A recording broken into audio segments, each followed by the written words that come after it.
मात्र आता विक्रांत, गॅसचे दर वाढलेले आहेत। इराण इस्रायल युद्धामुळे गॅसचे दर वाढल्याची माहिती आहे आणि घरगुती गॅस सिलेंडरचे दर 60 रुपयांनी वाढलेले आहेत।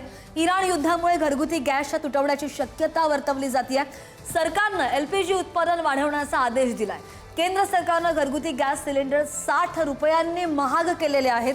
दिल्लीमध्ये 14.2 किलोचा एलपीजी गॅस आता 913 रुपयांना मिळणार आहे। अगोदर तो 853 रुपयांना मिळत होता आणि 19 किलोच्या व्यावसायिक सिलेंडरमध्ये 115 रुपयांची वाढ झाली आहे आणि तो आता 1883 रुपयांना मिळणार आहे। वाढलेल्या किमती आजपासून लागू होत आहेत, 7 मार्च पासून लागू होत आहेत। मध्य पूर्वेतील वाढत्या तणावामुळे गॅस पुरवठ्यावर परिणाम होऊ शकतो आणि हाच धोका लक्षात घेऊन सरकारने हे आदेश जारी केलेत।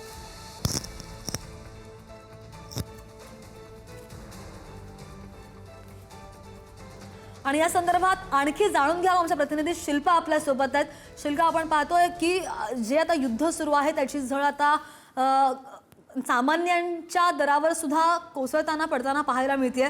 गॅसचे दर वाढलेले आहेत, गृहिणींचं बजेट कसं कोलमडणार आहे आता? श्रद्धा, आपण जर पाहिलं तर इराणचं युद्ध सुरू आहे आणि याच युद्धाची झळ आता सर्वसामान्य नागरिकांना बसताना पाहायला मिळत आहे। एकीकडे तेलाच्या किमती वाढल्या जातील अशी चर्चा सुरू होती, मात्र देवेंद्र फडणवीस यांनी सांगितल्यानंतर 2 महिने तरी या तेलाच्या किमती वाढणार नाहीत। त्यानंतर कुठेतरी सर्वसामान्य नागरिकांना दिलासा मिळाला होता। मात्र आता जर आपण पाहिलं तर जो घरगुती गॅस सिलेंडर आहे त्याच किमतीत दरवाढ झालेली आपल्याला पाहायला मिळत आहे। जो व्यावसायिक गॅस सिलेंडर आहे त्याच्यामध्ये 115 रुपयांची दरवाढ झालेली आहे, तर घरगुती सिलेंडर जो आहे त्यामध्ये 60 रुपयाची वाढ झालेली आपल्याला पाहायला मिळत आहे। केंद्र सरकारने तसे आदेश देखील जारी केलेले आहेत। हे जे युद्ध सुरू आहे आणि या युद्धाचा फटका आता सर्वसामान्य नागरिकांना बसत आहे। घरगुती गॅस सिलेंडर असेल किंवा व्यावसायिक सिलेंडर असेल, हा दैनंदिन जीवनाचा भाग आहे आणि याच्याच दरवाढीमध्ये आता जी वाढ झालेली आहे त्याचा फटका विशेष म्हणजे सर्वसामान्य ज्या गृहिणी आहेत त्या गृहिणींना आपल्याला बसताना पाहायला मिळेल। व्यावसायिक सिलेंडर जो आहे तो आता 1883 रुपयांना मिळणार आहे। ही जी दरवाढ झालेली आहे ती सर्वसामान्य नागरिकांच्या आवाक्याबाहेर आपल्याला पाहायला मिळते, कारण घरगुती गॅस सिलेंडर असेल किंवा व्यावसायिक सिलेंडर असेल यामध्ये नेहमीच आपल्याला वारंवार वाढ होताना पाहायला मिळते। मात्र आता जे युद्ध सुरू आहे या युद्धाचा फटका थेट सर्वसामान्य नागरिकांना बसल्याला पाहायला मिळतोय। विशेष म्हणजे या गॅस सिलेंडरच्या दरामध्ये 60 रुपयांनी वाढ झाल्यामुळे सर्वसामान्य महिलांचं बजेट देखील कोलमडलेलं पाहायला मिळेल। श्रद्धा, अगदी शिल्पा, धन्यवाद दिलेल्या सगळ्या सविस्तर अपडेटसाठी। घरगुती गॅस सिलेंडरचे दर 60 रुपयांनी महागलेले आहेत, सर्वसामान्यांना याचा फटका नक्कीच बसणार आहे। अगदी खरं आहे श्रद्धा, आणि त्यामुळे युद्ध हे कोणासाठीही आनंदाचं नसतं। युद्ध होऊ नये हीच प्रत्येकाची भूमिका असली पाहिजे। आपण पुढची बातमी पाहूया। कतारचे ऊर्जा मंत्री साद अल काबी यांनी जागतिक स्तरावर वाढत्या या संघर्षाच्या पार्श्वभूमीवर मोठा इशारा दिला आहे। युद्धाच्या परिणाम स्वरूप सर्व देशांना आपली ऊर्जा निर्यात काही आठवड्यात थांबवावी लागू शकते असा इशारा कतारने दिलाय। तेलाचे दर प्रति बॅरल $150 पर्यंत जाऊ शकतात असंही कतारने म्हटलेलं आहे।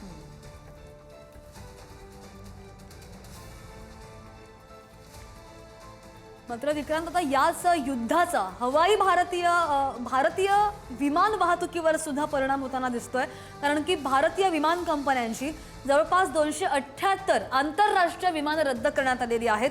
विविध देशांनी हवाई क्षेत्रांवर निर्बंध घातलेत आणि त्यामुळे ही उड्डाणं रद्द केली गेलेली आहेत। आपण पाहतोय गेले 6 ते 7 दिवस जे युद्ध सुरू आहे त्यामुळे अनेको प्रवासी हे विमानतळावरच अडकून पडलेले आहेत आणि त्यातच आता आंतरराष्ट्रीय विमानंही रद्द करण्यात येत आहेत। जवळपास 278 आंतरराष्ट्रीय विमानं रद्द केल्याची माहिती आहे। भारतीय विमान वाहतुकीवर सुद्धा या युद्धाचा परिणाम अगदी प्रकर्षाने जाणवतोय।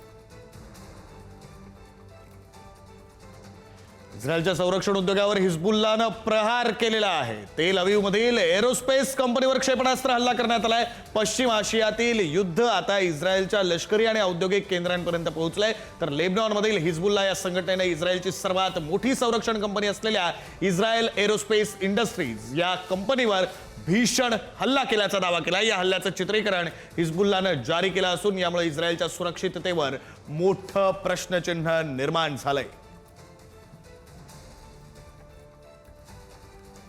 मात्र इराणला रशियाकडून अमेरिकन सैन्य गुप्त माहिती पुरवतंय। आखातामध्ये युद्धाचा भडका त्यामुळे उडण्याची शक्यता आहे। अमेरिकन सैन्यावर हल्ला करण्यासाठी रशिया इराणला माहिती पुरवतोय असंही समोर आलंय। रशिया युद्धामध्ये अप्रत्यक्षपणे सहभागी होत असल्याचे हे संकेत आहेत आणि अमेरिकेचा आणखी एक प्रमुख प्रतिस्पर्धी युद्धामध्ये उतरत असल्याचे हे संकेत पाहायला मिळतात। त्यामुळे विक्रांत, पश्चिम आशियामधील हा जो तणाव आहे तो आता एका धोकादायक वळणावर येऊन पोहोचल्याचं दिसतंय, कारण की रशिया आता थेट इराणला अमेरिकन सैन्याच्या तळांची गुप्त माहिती पुरवत आहे असा खळबळजनक दावा करण्यात येतोय. आता रशियानं हे जे पाऊल उचललं आहे, या पावलामुळे अमेरिकेचा दुसरा मोठा शत्रू आता अप्रत्यक्षपणे या युद्धामध्ये सामील झालेला आहे असे स्पष्ट संकेतही मिळत आहेत. खरं श्रद्धा, या आधी सुद्धा विश्लेषकांनी असं म्हटलं होतं, रशिया चीन हे जरी प्रत्यक्ष युद्धात उतरले नाहीत, युद्धभूमीवर दिसले नाहीत, तरी ते इराणला मदत करतील. तांत्रिक मदत असेल, तंत्रज्ञानाच्या बाबतीतली मदत असेल, ही मदत केली जाईल. आणि हे जर खरं असेल तर रशिया आता जर युद्धामध्ये सहभागी होत असेल, आतापर्यंत इराण एकटं अमेरिका आणि इस्रायल सोबत, त्यांच्यासोबत आलेल्या आणखी देशांच्या आघाडीसोबत लढत होतं. जर रशिया या युद्धामध्ये सहभागी होत असेल, प्रत्यक्ष किंवा अप्रत्यक्षरित्या, तरी मोठी बातमी आहे. हे युद्ध आणखी भडकू शकतं, या युद्धाची व्यापकता आणखी वाढू शकते, दाहकता आणखी वाढू शकते. श्रद्धा, इस्रायल संरक्षण दलानं त्यांच्या 50 लढाऊ विमानांनी इराणची राजधानी तेहरानमधील खामेनेई यांच्या गुप्त भूमिगत लष्करी बंकरचा पूर्णपणे नायनाट केलाय. हा बंकर इराणच्या सर्वोच्च नेतृत्वाच्या मुख्य संकुलाखाली स्थित होता आणि या मोहिमेमध्ये इस्रायलची 50 अत्याधुनिक फायटर जेट सहभागी होती, ज्यांनी या बंकरवर सुमारे 100 पेक्षा अधिक बॉम्ब टाकले. हा बंकर केवळ एक खोली नव्हता, तर तेहरानच्या मध्यभागातील अनेक रस्त्यांच्या खाली पसरलेलं एक मोठं नेटवर्क होतं. आणि यामध्ये आपत्कालीन कमांड सेंटर, अनेक बैठकीच्या खोल्या आणि गुप्त प्रवेशद्वार सुद्धा होती, जे आता उद्ध्वस्त करण्यात आले.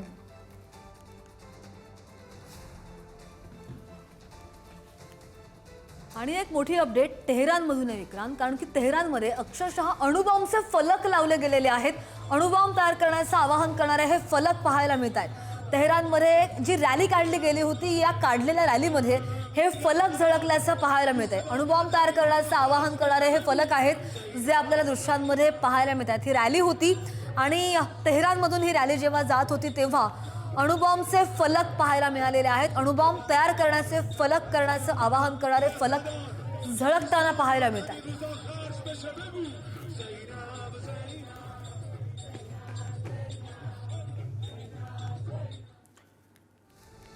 दरम्यान इराणचे मिसाईल लॉन्चर हे अमेरिकेच्या निशाण्यावर असल्याची माहिती आहे. अमेरिकेनं ही माहिती दिलेली आहे. अजून काही आठवडे हे युद्ध सुरूच राहणार असा इशारा अमेरिकेनं दिलेला आहे. आम्हाला इराणमध्ये नवीन राजवट हवी आहे अशी भूमिका अमेरिकेनं घेतलेली आहे.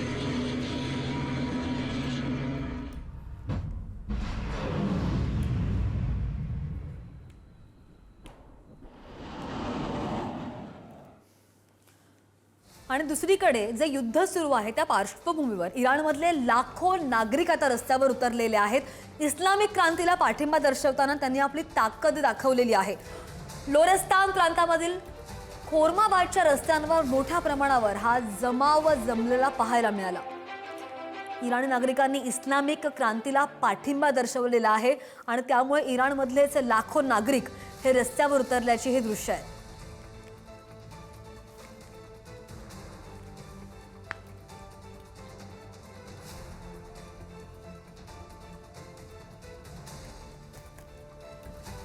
इराणकडून एरबिल मधील एक हॉटेल लक्ष्य करण्यात आलं. हॉटेलमध्ये अमेरिकन कर्मचारी असल्याची माहिती, तर अमेरिकन नागरिक असलेल्या ठिकाणी हल्ले करण्यात आले.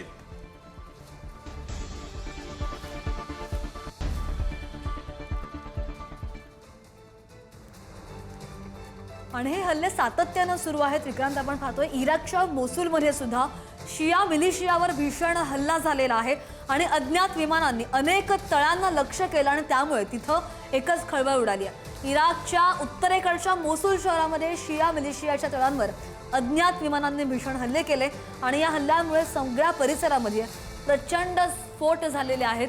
मोठ्या प्रमाणावर जीवित आणि वित्तहानी झाली असल्याची भीती सुद्धा व्यक्त केली जाते. अनेक तळांना या ठिकाणी लक्ष्य केलं गेलं आणि त्यामुळे एकच खळबळ उडाली आहे. कुठे तर इराकच्या मोसुलमध्ये शिया मिलिशियावर हा भीषण हल्ला झालाय.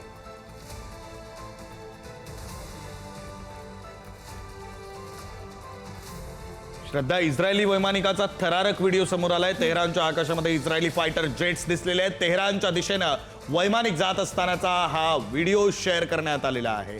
तर इराणसोबत सुरू असलेल्या युद्धाच्या 7व्या दिवशी इस्रायली हवाई दलाने एक अत्यंत महत्त्वपूर्ण व्हिडिओ जारी केला. या व्हिडिओमध्ये इस्रायली प्रगत लढाऊ विमानं इराणच्या आकाशात विशेषतः राजधानी तेहरानच्या वर घोंगावताना दिसत आहेत.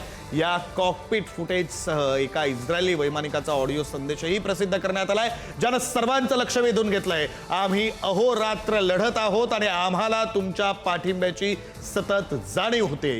इस्रायली नागरिकांनो, आम्ही तुम्हाला सुरक्षित आणि शांत शुभेच्छा देतो, असं एक वैमानिक या रेकॉर्डिंगमध्ये म्हणताना ऐकू येतं.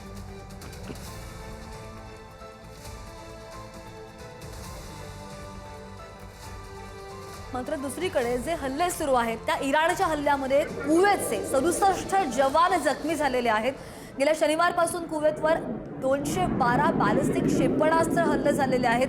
ही क्षेपणास्त्र डागली गेली आणि 394 ड्रोन ओळखून कुवेतकडून त्यांचा यशस्वीपणे प्रतिकार सुद्धा केला गेलाय. युद्धामध्ये आतापर्यंत 6 सैनिकांचा मृत्यू झालेला आहे. इराणच्या प्रतिहल्ल्यांच्या मोहिमेला सुरुवात झाली तेव्हापासून आतापर्यंत कुवेतच्या सैन्यामधील 67 जवान जखमी झाले असल्याची माहिती कुवेतच्या संरक्षण मंत्रालयानं शुक्रवारी पहाटे दिली आहे. गल्फ प्रदेशातील कोणत्याही देशाच्या सैन्याला झालेल्या जखमींच्या संख्येपेक्षा ही संख्या सगळ्यात जास्त असल्याचं सांगण्यात येत आहे.